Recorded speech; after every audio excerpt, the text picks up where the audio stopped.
My favorite videos are the ones where I can talk about media that give me an experience that makes me so grateful that entertainment critiquing is my passion. It could be within short form or long form content, and I will feel more satisfied than any other video I have ever made after uploading it. Today is another one of those days, as I get to talk about what may easily be a top 5 movie of 2026, and once you watch it for yourself, you will most likely agree with that statement, and that film is Project Hail Mary. This is a movie based on a book that I checked out and previewed a few days before seeing this, and my good friend was telling me not to watch the trailers before the film, as there was supposedly a big surprise within them that I should experience by either watching the movie or reading the book for the first time. So the day came and me and my friend drove to the theater to see the film, and it was an experience that was on the same level for me, if you remember, as The Wild Robot and Robert Eggers' Nosferatu, where I was absolutely stunned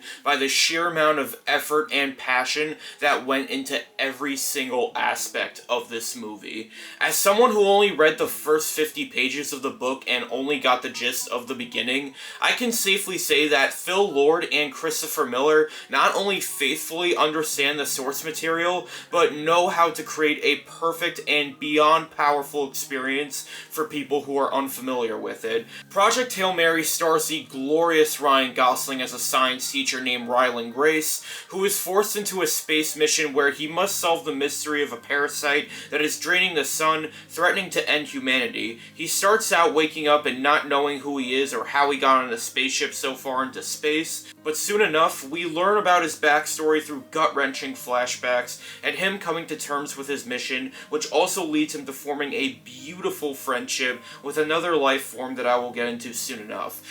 For now, I want to highlight some of the smaller aspects of the film that still contribute to making this unforgettable, starting with the visuals. Like I said earlier, this movie was directed by Phil Lord and Christopher Miller, the same people whose debut film was Cloudy with a Chance of Meatballs back in 2009, and then they would also create the Lego Movie 5 years later, both of which were praised for one of the reasons being going absolutely insane in terms of their visuals in an animated feature. These two also played huge roles in developing the Spider-Verse films, and they brought their visual skills into live action flawlessly, as they captured every single scene with the perfect amount of lighting depending on the mood, perfect looking CGI, and flying colors during the intense sequences. And these are made even more cinematic when accompanied by the breathtaking score that blends with the tone of each scene perfectly and never feels out of place. On top of that, each major character in the film is given great performances that contribute to making you feel for the main character's situation.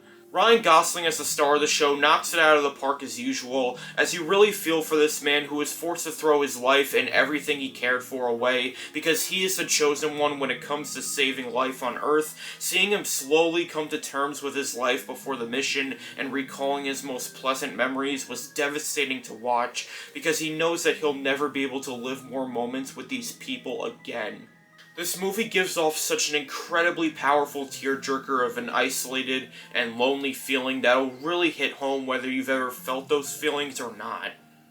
However, one of the biggest selling points of the film, which may appear silly to some at first, give this story its own sense of identity in the world of tales that showcase loneliness being broken by just one really good friend. And the winner of this movie is Rocky! Going into this film, my friend told me not to watch any of the trailers due to him being the surprise that supposedly is in the novel, and wow, was I delighted by his presence. I've heard many complaints from Elmo, who's still a racist piece of shit towards the species, and others who claim that his presence in the film would ruin the serious tone that it is trying to sell you on, but that's not the case at all, man. James Ortiz and even Ray Porter from the audiobook not only make him sound really charming, but make him feel almost human-like when it comes to the bonding he does with Grace over their mutual loneliness that leads to a beautiful friendship between the two, which in turn also leads to a lot of intense and heart-wrenching scenes that involve one making sacrifices to ensure the other's safety, and the events that unfold as our heroes work together to save humanity create some of the most heartwarming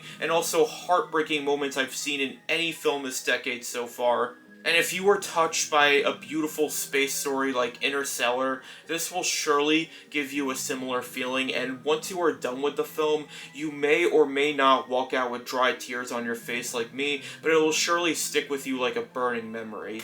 Whether or not you've read the book before, this is a film that is an absolute must-see on an IMAX big screen, so you can truly let this perfect experience take you away and take you on an emotional journey that'll resonate with you for the rest of your life. A platinum 10 out of 10. Anyways, what did you guys think? Let me know in the comment section down below. Don't forget to like and subscribe for more detailed reviews and analysis on movies, TV, gaming, and more. And remember to keep calm and let life carry you on.